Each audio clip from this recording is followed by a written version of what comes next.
So for my persuasive speech, I'm doing it on why life was better before social media, and I hope to convince you on all of the conflicts that come with social media.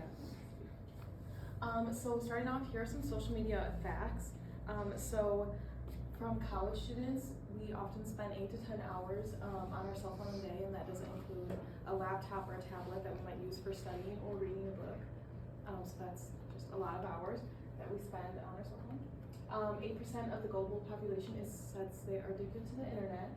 85% of American adults say they can't spend a day without their phone or social media. 50% of teenagers consider themselves addicted to their phone, and an average person checks their phone about 96 times a day.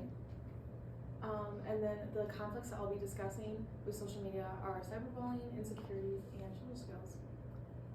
So starting with cyberbullying, there's a big difference between face-to-face bullying and cyberbullying.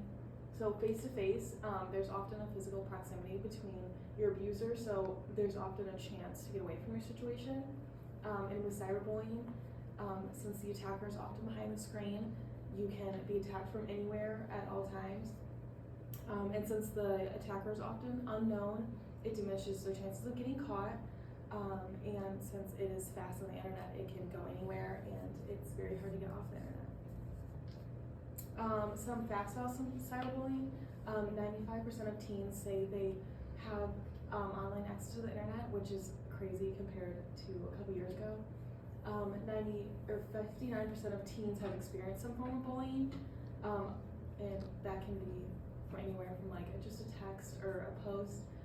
Then 15% of girls have been targeted in at least 4 different kinds of ways, but boys have only been a 6%.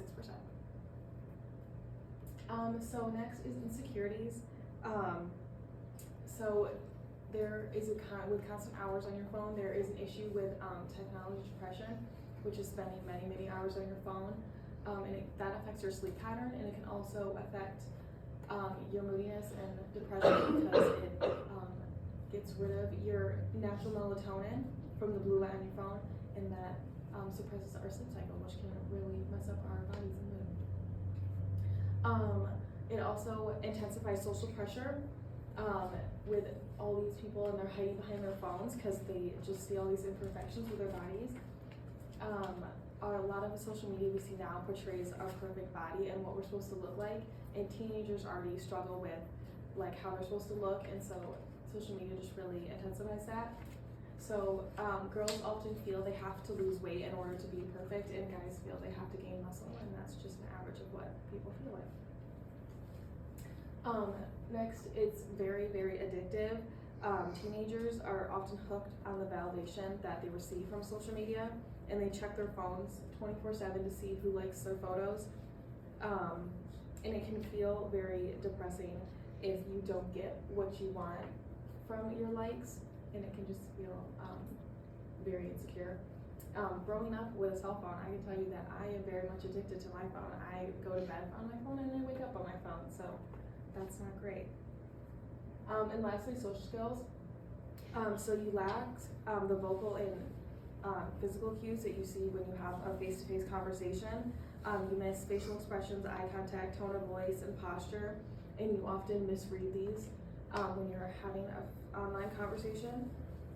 And it also affects the necessary face-to-face expressions that you will need to develop important skills. And then some other lacking skills, when you're on Twitter and Instagram, it loses our ability to hold a solid conversation in person. We're not like asking questions or actively listening in a conversation. And we always just have a constant compulsion to look at our phones. So that also conveys you're not having engagement in the conversation. And it makes our world less present because we are always on our phones and not in the real world. And then here are just some ways to prevent these conflicts in the media.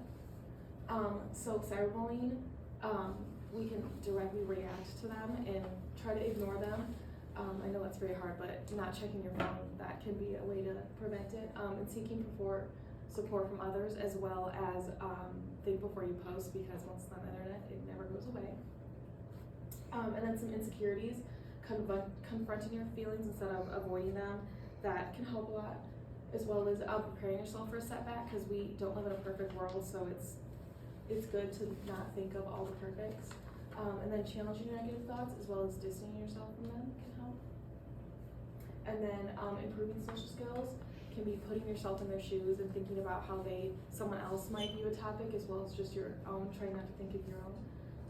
Trying to act like your social peers, because acting with them might help engage with them, as well as asking more questions and giving compliments.